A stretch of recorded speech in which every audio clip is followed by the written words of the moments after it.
Active Radio en direct de la start-up est dans le pré. Et Jany, tu es avec le lauréat de cette session 2017.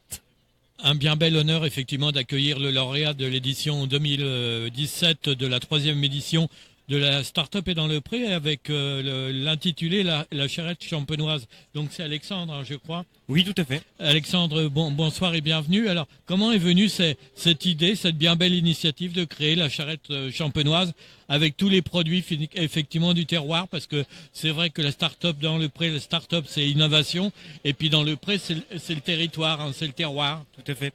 Alors moi je suis issu d'une famille d'agriculteurs depuis plusieurs générations.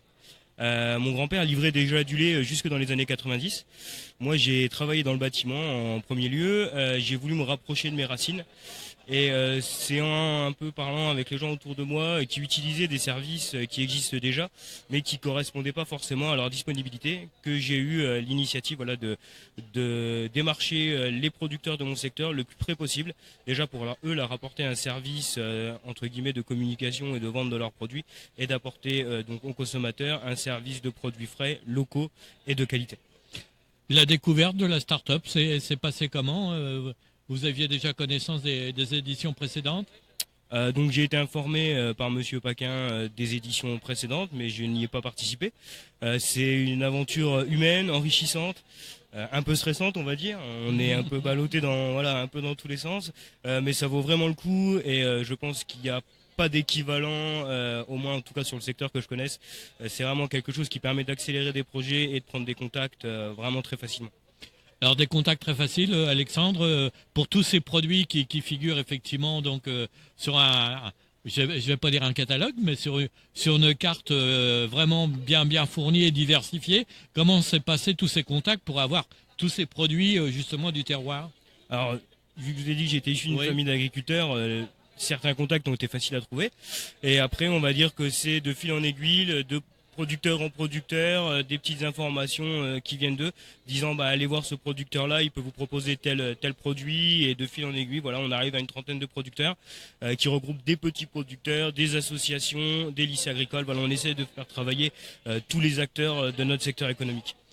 Alors, lorsqu'on est lauréat d'un tel événement, c'est une fierté, Alexandre, parce que vu la diversification des projets qui ont été présentés, être le lauréat, sortir le leader, le premier, c'est une véritable satisfaction pour vous, ouais. Oui, tout à fait. Je pense que c'est comme dans n'importe quel concours, quand on finit premier, il y a une satisfaction.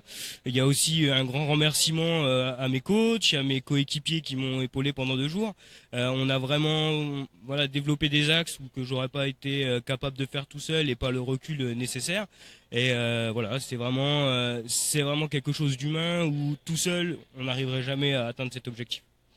L'avenir se présente comment? Alors, c'est très positif, hein, Alexandre. Tout à fait, hein, que du positif, des prises de contact, des futurs normalement clients, des clients professionnels, beaucoup d'ouverture, et aussi quelques producteurs, notamment une productrice de thé qui est sur le secteur qui va nous rejoindre. Alors une véritable passion, parce que mettre en avant nos produits de territoire, nos produits du terroir, c'est une véritable passion, comme vous l'avez dit, fils d'agriculteur. Mais on a besoin effectivement à aujourd'hui d'avoir de bons produits, de manger sain. Je vais pas faire référence à quelqu'un qui nous a quittés il y a quelque temps, mais qui disait toujours la nourriture, c'est de la merde entre guillemets. Alors que vous proposez que de très bons produits, ouais. Tout à fait, on essaie de valoriser les produits qui ont chez nous, et je pense que étant du secteur, si on arrive à consommer des produits locaux qui ne fait pas beaucoup de trajets, c'est vraiment valorisant en même temps pour le consommateur et pour le producteur. On est vraiment acteur d'un cercle vertueux au niveau de l'économie locale. Alors la récompense effectivement de l'organisation de la 3e édition de la start-up est dans le pré va vous aider à justement à développer cette activité là, déjà l'accueil en pépinière d'entreprise. Tout à fait. Donc j'ai été suivi par Monsieur Paquin de la pépinière d'entreprise depuis le mois, on va dire fin de l'année 2016. Là, du coup, avec les 3 jours de conseil qui ont été le prix qui m'a été accordé, va sûrement m'aider à appuyer sur la communication et pouvoir développer vraiment, aller beaucoup plus loin avec des professionnels et non pas voilà avec mes simples idées, vraiment arriver à quelque chose de vraiment professionnel. La dernière question, si vous aviez un petit mot de conclusion pour mettre en avant cette bien belle initiative de la start-up est dans le pré, encore une fois, l'innovation, la créativité, mais aussi cette notion de territoire. Quel serait ce petit mot de conclusion, Alexandre? En une phrase, je pense que oser, tout est possible.